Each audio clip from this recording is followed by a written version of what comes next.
Good day everyone. So today we go to chapter 1, physical quantities and measurement.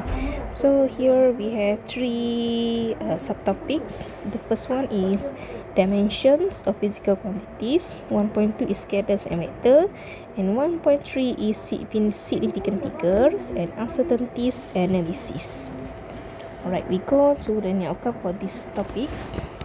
At the end of this topic, you should be able to first define dimension. Second, determine the dimensions of the derived quantities. And C, you have to verify the homogeneity of equations using dimensional analysis. For 1.2 is scalars and vectors. You have to define scalar and vector quantity, resolve vector into two component perpendicular component, x and y only. And C, you have to determine the resultant of vectors. Limit to 3 vectors only. Right, so let's go to 1.1. The dimensions of physical quantities is defined as the method used to describe a physical quantity in terms of basic quantity. Example, we have 100 centimeter, 1 meter, 2 miles, 3 light years. All have dimension of length. Okay, dimension of length. So we have L. It can be written as the square bracket of physical quantity or its symbol. Contohnya kita ada macam ni, length. The unit is meter, the dimension is the square bracket of L. Okay, or we can write the capital L. We have mass, the unit is kilogram. We can write the symbol as the square bracket of M, or you can write the capital M. For the time, the symbol is T, the unit is second. So you can write the square bracket of T or the capital T. For the electric current, the symbol is A, or the SI unit is ampere. For the dimension, you have to write the square bracket of I, or you can write E. For the temperature, the unit is Kelvin. The dimension is the square bracket of T, or the dimension is theta. And then you have the amount of substance, and the unit is mole. The dimension is capital N. And the last one, you have the luminous intensity. The unit is candela, and the dimension is the capital J. This one, the pure numerical factors, or the number like half, 3/4, or pi, have no dimension, or we can say dimensionless. Okay, quantities. Okay, quantities can be added or subtracted if they have the same dimension. Okay, contohnya kat sini kita ada 2 meters. Tapi kat sini we have an orange. Contohnya 1 liter. So kita tak boleh nak tambah quantity dia tu, kita tak boleh nak tambah. Alright, dimension analysis can be used to check, to derive or check equations by treating dimension as algebraic quantities. Dimensional homogeneity, the dimension in each equation on both sides are equal. Contohnya kita ada equation v squared equal to u squared plus 2as. This is an equation. So kita nak check homogeneity. Macam mana nak check homogeneity? We have to do the left hand side first. Okay, this one is left hand side, and then this one is right hand side. So tuliskan kat sini for the right hand side. Okay, right hand side you have u squared. Okay, apa dia punya dimension? 2as. Apa dia punya dimension? Kalau sama left hand side and right hand side, we can say that the equation is homogeneous. If the left hand side do not same with the right hand side, so we can say that the equation is not homogeneous. Okay, contoh equation. Let's consider equation v is equal to set of 2gh. where V is velocity, G is acceleration, and H is height. So kita tengok dimension for the left hand side, V. So kita tahu V is velocity, so this is the dimension for V, LT -1. So kat sini is the dimension for right hand side, set of 2GH. Okay, 2 is dimensionless. 2 is dimensionless. G is LT -2. Okay, G ini adalah kepunyaan G. Okay, G LT -2. Okay, G we have LT -2 dimension. And height, tadi kita punya height. Okay, height the dimension is L. Okay, kita punya height L. Okay, so we have kat sini kita ada L square T -2. Okay, so L square over T -2. Okay, so sebenarnya dia macam 1/2 lah. Okay, sebab set kan 1/2. So we have L over T sama juga dengan LT -1. So this is for right hand side. So kat sini kita nampak dia punya equation. Okay, equation for left hand side LT -1 and right hand side also LT -1. So we can say that the equation is dimensionally homogeneous. Okay, dimensionally homogeneous.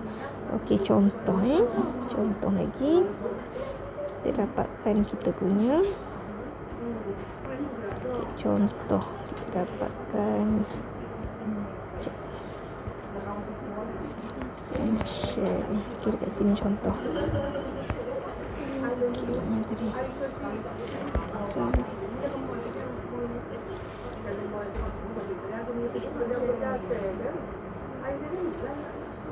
Sekejap, alamat terhubung. Kita nak cek homogeneity.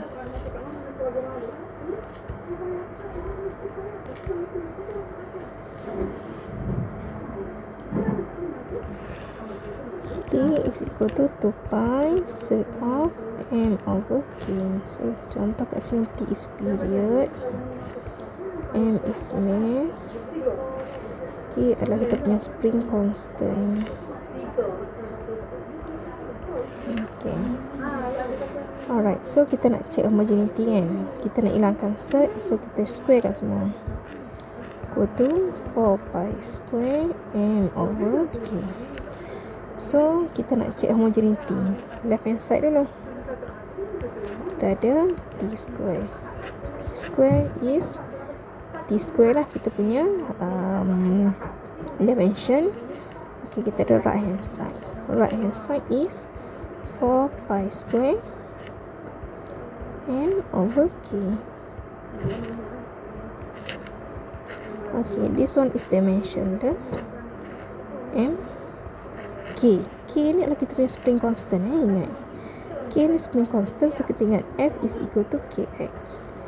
K is equal to F over X. So dimension for F, dimension for X.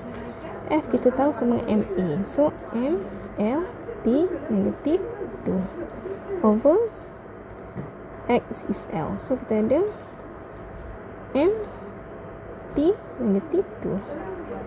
Okay, so kat sini kita ada M T -2. Okay, so we can cancel M dengan M. So we have T square.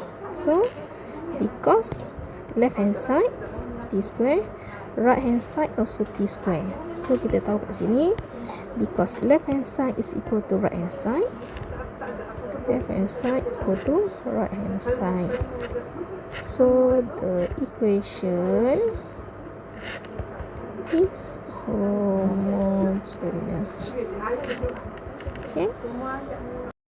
Terusnya kita tengok what is the dimension of the temperature.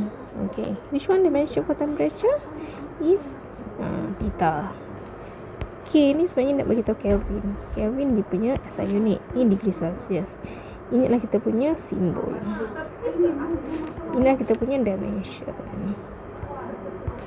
Alright, seterusnya, which one of the following is the dimensionless quantity? Mass kita ada mass, weight kita ada. Weight ni adalah kita punya simbol W. W sama dengan mg. Okay, so mLt negative 2. Weight mLt negative 2, jangan lupa. Refractive index adalah dimensionless. Okay, dimensionless. Force equal to MA. So mLt negative 2 sama dengan weight tadi.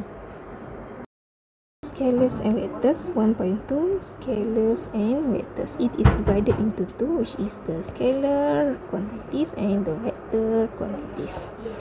Alright, so what is the scalar quantity? Is defined as the quantity with magnitude only. Vector is defined as the quantity with both magnitude and direction. For resolving a vector into two perpendicular components, so the vectors may be expressed in terms of its component. We have A is equal to AX plus dengan AY. Okay, with the aid of trigonometry, we have here cos theta is equal to adjacent over dengan hypotenuse. Okay, so AX over A. So we have AX, okay, is equal to A cos theta, and AY is equal to A sin theta. Now, this is for your trigonometry, resolving a vector into two perpendicular components. Okay, remember this one. Okay, remember this one for the magnitude of vector A. Okay, remember to have A is equal to set of AX square plus dengan AY square. Set of AX square plus dengan AY square. And for the direction of vector A, we have theta is equal to tangent negative 1 AY over AX. Okay, AY over AX square. Remember that theta is measured relative to X axis. Okay, relative to X axis. Simple, kita nak dapatkan kita punya angle tadi. Contoh kita dapat kita punya AY kita dapat negative 41.2. Okay, meter per second square. Kita dapat AX kita is positive 11.7 meter per second square. Okay, so AY AX, this one is Y AX, this one is negative Y. Yang ni adalah positive X. Okay, so your angle should be here with respect to X component. So your theta here. So tangent theta equal to negative 41.2, which is AY over dengan 11.7, which is AX. So you akan dapat theta berapa? Always respect to X component. Okay, contoh yang kedua, kita punya Fx is positive 11.7 Newton. Kita dapat pula Fy, which is negative 21.8 Newton. Okay, ingat macam ni. Okay, positif kat sini, positif, negative Y sini, negative Y. So your resultant should be here, So di sini ni F resultant. Okay, ni angle theta with always respect to X component. So maksudnya tangent theta equal to over dengan Fx. So dapatlah theta berapa from negative above negative. Y buat dekat sini, X negative X, ni negative Y, positive Y, negative X component. Analysis to determine the resultant vector. Okay, this is the flow map. Problem solving strategy using components to add vectors and determine resultant vector. Okay, first resolve each vector into x and y component. Okay, tandakan yang mana positif ataupun negatif. Okay, nombor 2, add component x and y separately. Strictly do not x component to y component. Mesti ada dia punya kotak. Yang ni mesti ada komponen x tambah dengan x saja, komponen y tambah dengan y saja. Okay, yang ketiga, calculate the magnitude of the resultant vector. Okay, so this one is the formula to find the magnitude of the resultant vector. Okay, like this one. Okay, kita tambah siap-siap ni nak dapatkan magnitude. Okay, seterusnya the last one. Calculate the direction of the resultant vector. So ingat, theta is equal to shift tangent ry over rx, where theta is always measured relative to the x component. Okay, x component. So kat sini kita ada apa? Kita ada positif y, negative x.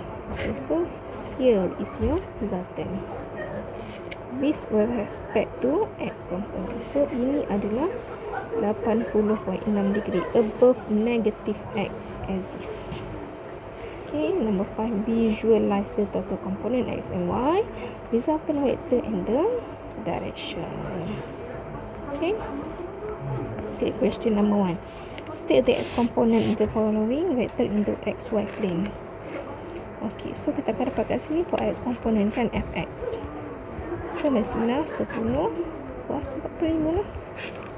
Okay, 45 kalau theta ni kat sini, 45 ni kat situ. So akan jadi apa? Fy akan jadi tan cos 45. Kalau angle di situ. Okay, kalau angle dekat 45. Tapi sekarang ni angle kita adalah di respect to x component. So inilah jawapannya. Okay, 10 cos 45. Okay, which one of the following is a scalar quantity? Okay, which one is a scalar quantity? Pressure is a scalar quantity. Okay, pressure is a scalar quantity. Momentum kita ada apa? Momentum ini kita punya vector quantity, ada direction, torque pun ada direction, force pun ada dia punya direction. Okay, pressure ni dia bertindak all direction. Okay, all direction. So we have the answer is A. End of chapter 1. Bye.